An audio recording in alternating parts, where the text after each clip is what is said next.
There's a hidden quirk called the doorway effect that quietly erases your thoughts the moment you cross a room.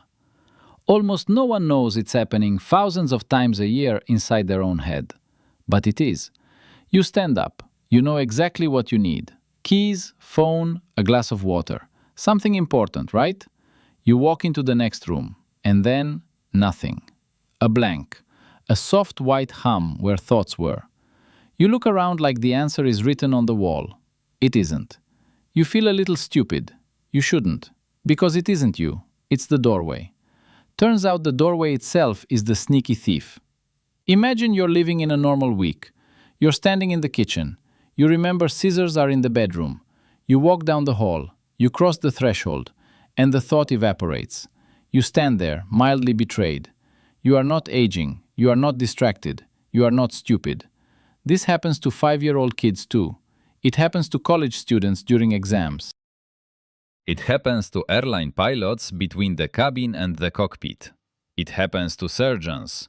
It happens to monks who have trained their attention for 40 long, quiet years. It is universal. It is quiet. It's one of the most common micro-events in all of human cognition. Almost nobody has a name for it, but scientists do. And once you know, you start seeing it. Your memory, it turns out, is not one long continuous tape. It never was. It's chopped into scenes now, and every scene has an edge. But why would evolution build a brain that forgets things on purpose? To answer that, we go to Indiana, 2011. A psychologist named Gabriel Radvansky designed a strange experiment. At Notre Dame, he built something that sounded too simple to matter. Just people, a screen, a virtual house. Rooms, hallways, tables. Participants picked up an object on one table. They carried it invisibly in their mind. Then they walked their character across the room to another table. Halfway there, he asked what they were holding. Most people remembered. Fine. Then he changed one thing. Same distance, but this time through a doorway. Same object, same task, same steps, but recall dropped. Sharply, consistently. The only difference was a doorway, a pixel-thin frame on a screen. Then he did it again with real rooms, real objects, real thresholds. Same result. Cross a doorway and your brain quietly drops what you were holding. Not because of time, not because of effort, because of space itself. Space was editing memory. That was the first anomaly. But in every model of memory before this, time was king. Now suddenly, geometry itself mattered more. A wall with a hole in it was rewriting the contents of your working memory. Quietly, invisibly. So your brain treats every doorway like a hard save and close. Every threshold becomes a quiet mental reset. So why would evolution build this in? Meet the idea that explains it. Your brain doesn't experience life smoothly. It cuts your life into scenes. Making coffee, one scene. Answering the door, another separate scene entirely. Driving to work, a whole chain of scenes. And between every scene, a hard cut inside you. Your brain is quietly deciding thousands of times a day, same scene or a new one starting. It uses almost everything to decide. A change of room, a change of topic, a change of goal, a door opening, a phone ringing, even a change of lighting, all triggers your brain quietly watches. And here's the thing, when your brain detects a shift, it does something very specific and quietly mechanical. It closes the last folder, stamps it, files it away in memory, opens a fresh, empty one.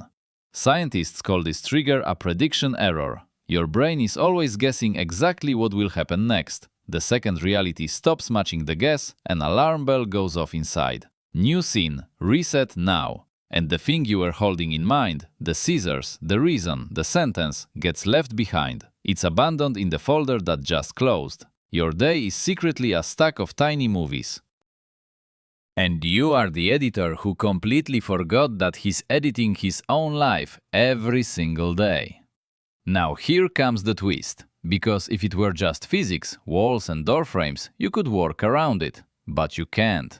Researchers ran the same experiment in virtual reality where the doorway was pure illusion. Just pixels. No air pressure change, no temperature shift, no sound. Only the visual concept of a threshold. And memory still dropped. Then they tried something stranger. People imagined walking from one room into another, without moving at all. Recall still fell. Then they noticed the same thing happening on video calls. Someone changes Zoom rooms, jumps to a breakout, comes back, and forgets what they were about to say. Same effect. No walls, no hallway. Just the concept of a transition. So it isn't the doorway, it's the idea of the doorway. Your brain doesn't need bricks, it needs a change of context. Contrary to popular belief, memory isn't stored against a background of walls and clocks.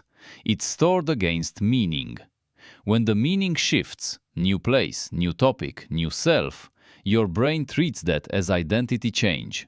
And the old identity's cargo gets left behind. If concepts alone can erase memory, what else silently rewrites you? Watch how much of your life this explains. You start typing a message. A notification pops up. You glance at it. You look back. The sentence is gone. That notification was a scene cut in the middle of your thought. You studied for an exam in your bedroom. You walked into the exam hall. The knowledge felt further away. That's context-dependent memory, and scientists have documented it for decades. Divers learning word lists underwater recall them better underwater. Students who study with coffee recall more with coffee. Change the room, mood, or smell, and the memory becomes foreign. You walk into the grocery store with a mental list. You cross the automatic doors. Half the list disappears. You open a book. A chapter ends. You look up. You've forgotten what you were about to think. Films use this too. Every act break, every hard cut is a designed event boundary in your mind. And then there's the largest boundary of all, sleep. Sleep is the ultimate cut between one day's memories. It's why yesterday feels like a closed folder and today feels blank. It's why dreams don't leak into breakfast.